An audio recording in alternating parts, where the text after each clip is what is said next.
Today's episode is brought to you by Modern Grower.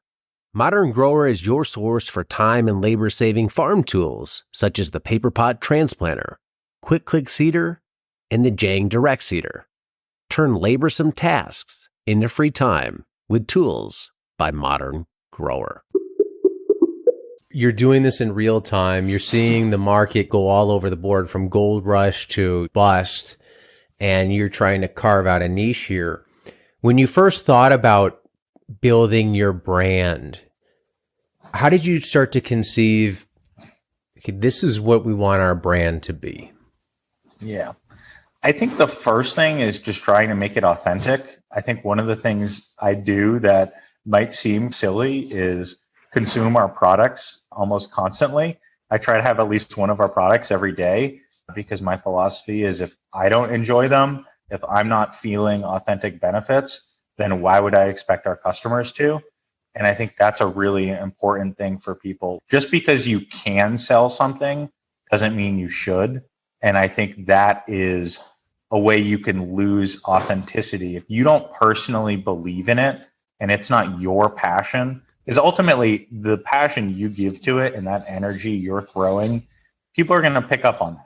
And if you're posting on your Instagram constantly, okay, we're out in the field, we're spreading out beneficial insects for our plants, we're pruning, here's a fun new product we spent all week working on, people will pick up on that passion and say, oh my God, these guys really do care. They really are nerds when it comes to the CBD stuff.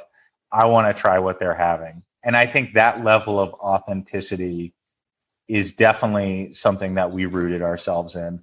And the connection to the farm. I think the fact that we are farmers, we're not an investment banker saying, oh, CBD is a hot product right now. Let's throw $2 million, make a cheap brand.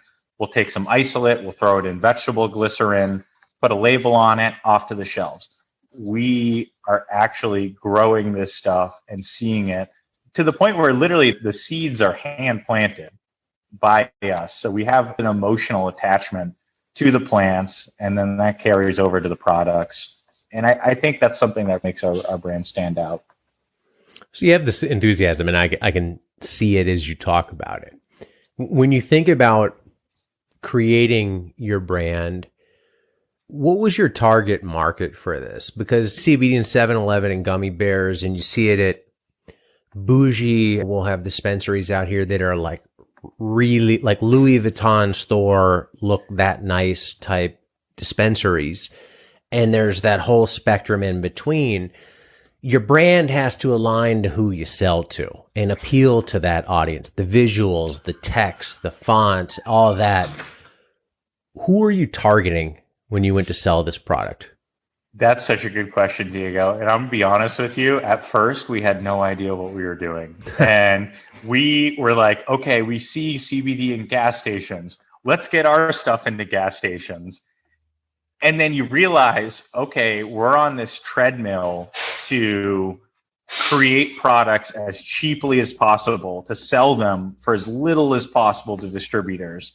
And then you reach that point, you're like, okay, to compete in that market, we're going to have to cut back on some of our quality standards just to get the price. And we just didn't want to do that. So we pulled back from the gas station CBD model. And again, it works for some companies. I'm just saying what worked for us.